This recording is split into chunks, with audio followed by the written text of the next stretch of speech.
Welcome to Do This, Not That, the podcast for marketers. We share quick tips, things you can do right now, and then we add a little bit of chaos at the end of every episode. We also keep it short, like this intro. Let's check it out. All right, we are here for a very special edition of Do This, Not That podcast. We are live at IMEX. This is my first IMEX. So what is an IMEX? IMEX, to me at least, is the world's largest event about all things events. Event planners, where you pick your destination. I mean, like thousands and thousands of people. It's wild. And who do I have here with me? I have two amazing people. I have the Senior Vice President of Research and other stuff, Ken Holsinger from Freeman. Freeman is like the company. If you've ever put up a booth or looked for research on anything related to events, anything related to exhibitions, anything, you know who Freeman is. They are like the giant company. They're amazing. And then I have Carina Bauer. Carina Bauer is the CEO of IMEX. It's all her fault. Everything at this event, all these thousands of people, the most wild booth, 600,000 square feet of exhibit hall space here. It's all her fault. It's amazing. And we're going to be talking about some new research. And the reason I love events is the in-person events is that when we think about AI taking over, we're all going to be clipping robot toenails. In-person events are going to be the thing that win the day. It's going to be the industry to be in. And we have the two most amazing people here to talk about it. So Ken, Carina, welcome to the show. Thanks for having us. Yeah, thank you. Great to be here. Amazing. All right, Carina, first I want to ask you, did I get it right? Can you explain to everybody what is an IMEX? You got it spot on, because when people ask me for the elevator pitch, I say it's a mega event for event people. Okay. But it's all focused on the business events industry. So that's one sort of facet. It's not festivals, it's not consumer events. And really what we do is we bring the whole supply chain of events globally together with all the people in the world that are planning events in different ways. So as you say, they might be looking for venues, they might be looking for tech, or they might want to learn how to really design an event for the best outcomes for their attendees. So every spectrum of the industry, every segment of it, right from across the globe is here in Las Vegas, and we also do it in Frankfurt in the spring. I got to tell you, I've been to a lot of events. I've never been to an event like this. So kudos to you. Thank you very much. Everyone's got to put on their bucket list. It is pretty wild.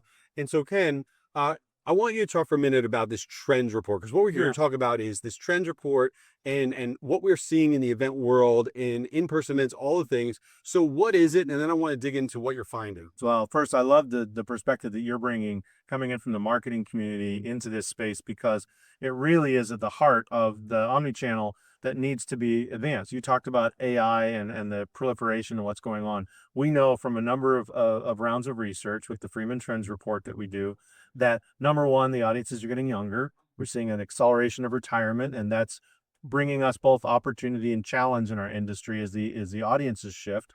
But also, we know from a number of reports that the more time that the next generation spends online, the more they want and crave in person. So we're saying, okay, we've been building events for 40 years for boomers, that they shifted over during the industrial era into the information age. We're in this what's next. And so we're in a very similar move for the way we've designed events for 40 years. How do we shift that? Let's get into the core objectives of why people come to events. And that conversation is carried out through a series of research reports we've done. Why do people come to events? They come to learn, network, have fun, and do business. We've broken that out, because our industry loves different acronyms, into what we call excellence, X, L, N, and C. Experience, learning, networking, and commerce.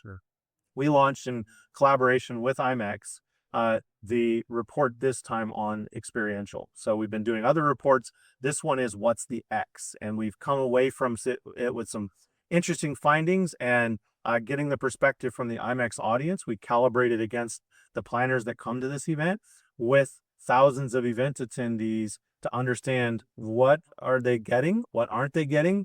And we found some surprising disconnects between what the audiences want, the attendees, and what planners think they want. And so let me ask you, you say experience, and here we are, is big experience. And I almost think that's a word like saying like community or being authentic. Like it's one of these, everyone says experience. So when we think about, IMEX and you're putting this together, how do you really actually make something experiential and not just, oh, there's a coffee station? Yeah, I think it's, and this report shows it as well to a degree. You have to really think about what the objectives are of your event. So, what are you trying to achieve and what are your attendees trying to achieve? And then try to build that into the experience. So, having a coffee card or having a fun activity is great. And people might appreciate that very much, but that's not going to further their objectives in what they've come to the event to do. And so for us personally, we like to look at experience in a number of ways. We do want to bring that wow moment and that fun experience, but we put more time and effort onto really thinking about how our attendees will do their business better, how they will get to network with each other, how they'll find each other, because those are the things they've come for. So we try to really focus on that element of the experience as well. Is that what you saw in the research? Because what you said was that the research showed you it was something different than what you there's a expected. disconnect. So Carina's lining out exactly what we should be doing. Right. And we agreed going into this, we had this conversation about what questions we want to ask, et cetera. What the planners came back with is that they have been distracted by both the costs and these experiential wow factors that have kind of taken them a little bit off course, to be frank. And it's interesting to come into these events because you're almost coming in and stepping on toes, but they seem to love it. They love the mirror we're putting up. What the attendees told us was that, for instance, what is experience? They basically lined out exactly what Carina said. They said it's a lens through what I want to learn, who I want to connect with, and who I want to do business with. The planners came back and said it's the keynotes, it's the galas, it's the award ceremonies, it's the wow, it's the AV, and all this other stuff. And I know they're not saying that. It's not one or the other. What we found throughout the report is that if the objectives are table stakes. If we can meet their objectives, the learning, networking, and commerce piece, we can then use this as the X factor, we call it, because we all know what that means, to apply something that gives it something to amplify. It's not a core objective, it's an amplifying factor. And that's what we came through and figured out. What do they remember? What do they take away? How do they measure based on that? And it's a mirror we can put up to planners that frankly will help them save money, because if they get lost in only the wow, that's expensive. Yeah. And they step back and go, no, there's some core fundamentals. If your favorite team is struggling, mine lost to Notre Dame last week. We're doing tackle drills, not special teams trick plays, right? We need the fundamentals. And I think it's a good reminder as we shift generations, as we shift into this round of moving really much more into the omni-channel with the face-to-face experience marketing, it's time to get to the fundamentals, and it outlines that clearly. So I'm curious, you mentioned fun separate from experience, right? Those are two different things, right? So is inserting fun important to the planners, to the attendees? Yeah. And is that different than just experience? Because experience, is that going to sessions? I think it can be different, or Yeah. it can be one and the same, right? I think one of the things in this sort of event planning community that's been a distraction over the past few years and in the trade show industry is this idea of festivalization. So that's been a word that's been used because people have seen, these big community festivals like Coachella or Burning Man, and how they really drive loyalty in a way that business events and trade shows can find it hard to do. And so maybe there's been a bit of distraction of, we need to become a festival. For us, a great journalist actually wrote a great line, and he said, IMEX is a trade show that behaves like a festival. And I think that goes to the heart of it. For us, we think about what the core of our business is and what's the reason that people are here. And our attendees and our exhibitors tell us the reason they are here, the first reason and the top reason is to do business. And so for us, we have to make the experience of doing that as productive and easy as possible. However, if they just came and did their business and left, it would be very transactional. It would be boring. It wouldn't lead to the following and the community. And so we kind of see that as the core. Like, I kind of think of it as concentric rings, and then we layer more and more experiences around it so that people come and they can do their business, but they can also meet with their peers, and they can make new friends, and they can be inspired, and they can have fun, and they can do all of those good things. And that, I think, is what builds this sort of loyalty and retention. And a few years ago, we kind of looked at everything and we said, when we do an evaluation, we don't want people to say, I'm here because I have to be here. We want people to want to be here. Yeah. They probably have to be here too, but first and foremost, we want them to want to be here. And so how do you create an experience that delivers that? I think it's super interesting because I was invited to go and do one of these big festivals, speak at one of these festivals, and I was like, I didn't go because I'm like, I don't know what I'm really getting out of that. It looks great, got a lot of bright lights, a lot of cool famous people. I go, but what am I actually doing there? Because it was just a giant, festival. And at the end of the day, the ROI, I mean, people coming back and saying, this is what we got out of this. I think it's really important what you all are finding in your research, that you have to start with the core of the fundamentals and you could layer in kind of the fun stuff. So I'm curious though about the size. A lot of people that are listening right now, they're like, well, I don't put on a 5,000 person event. Maybe I could put on a 50 person event, a 200 person event. Is your research finding that this applies to small events? And what are you seeing as in terms of as the events scale, how it applies differently? So it applies across all events. In fact, the sampling that we did talks to planners that plan from very small events, which could be, by the way, more expensive than some of the very large events. There's some very pristine, bespoke kinds of events that where you're dealing with VIPs that are small, but very, very high end. At the core of it, the scalability goes to and cuts across those objectives, right? Those line through. And the fascinating thing we have, one of the brand statements that we use at Freeman, and it's used by many in the events industry, is we make moments that matter. Like we want to make them memorable. So we said, let's go quantify that, because that's a nice thing to say, but what is it? How do we quantify it? So we asked attendees, do you remember at the most recent event you're at, a peak moment? What was a memorable thing you took away? First of all, do you remember it? Then we asked them, what made you remember it? And then third, because you remembered it, what would you do with it? And so it plays out this way. We asked the organizers the same thing on behalf of their attendees. The organizers said that 80%, 78% of their attendees had memorable moments. They're sure of it. What were they? We think they were galas and keynotes and all these big things. And we asked the attendees, and only 40% said that they were having a memorable moment. Wow. Half what the planners thought. And more importantly, the word gala never came up in 2,100 responses of open end, right? Nobody ever used those words. And it's not that we can't have a gala or do these things, but it's the core objectives first. They said it goes to someone I met. They tell us that 51% of them will come back to your event if they just meet one person that they can connect with. Normal event retention for first-time attendees in our industry, 30%. So we're already almost doubling retention. They told us that if they had a peak moment or a memorable moment, remember those 40%, that connected with someone, a session that they went to that changed something, a vendor they connected to that they can now do business with, or a product that they discovered, 85% retention. That as a marketer, I want to lower CAC, lower my customer acquisition costs, and extend LTV. We need to focus on retention in our industry and getting at those core pieces. It's a math problem.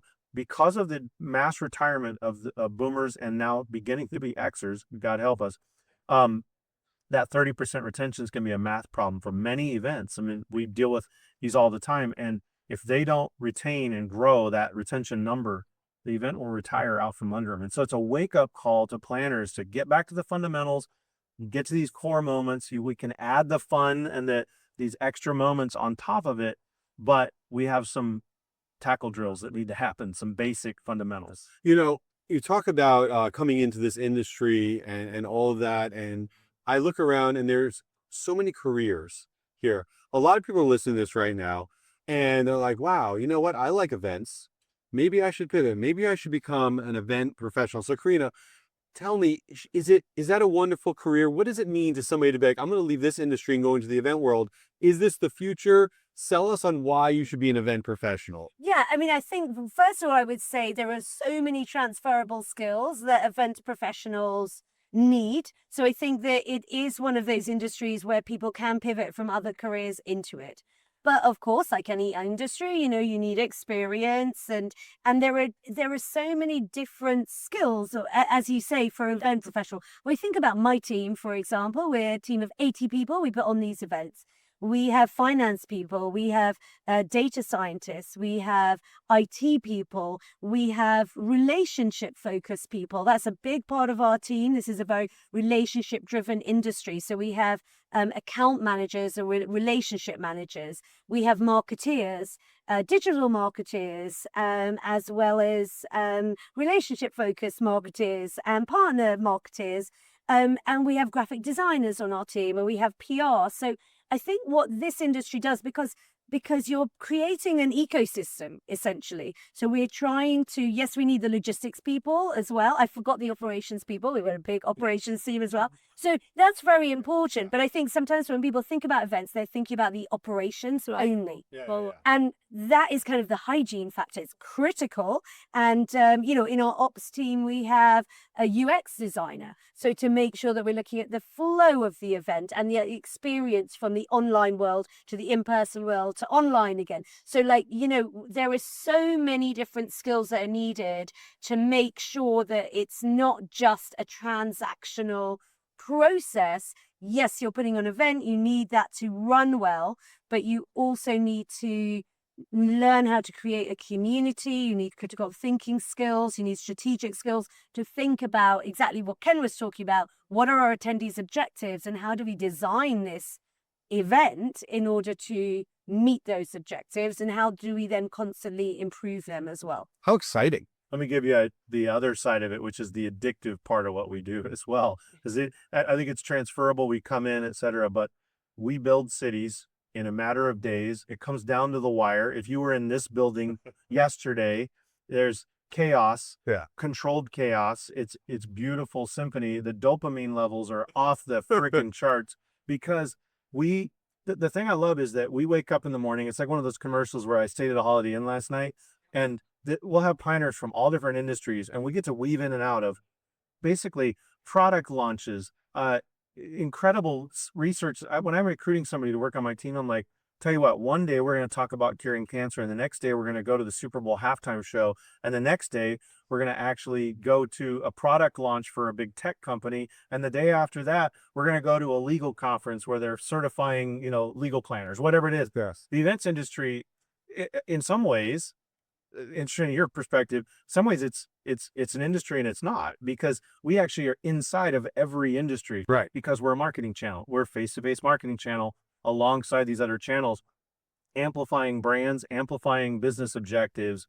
And I think that there's an addictive, fun atmosphere of just being a part of that experience ourselves in what we do. Yeah, love it. I think you've described that very well. I kind of think about all the vertical sectors, of different industries, and then events as being horizontal across all of them. In the same way as you say marketing is, or finance is, or IT is. We deliver the objectives of all of those vertical industries, and they all have a different need, essentially, and we're there to make sure that they can do that. I love it. And I agree. We are the ultimate face-to-face marketing channel. I mean, that is what events most are. trusted channel. It's where the next generation wants to go to validate.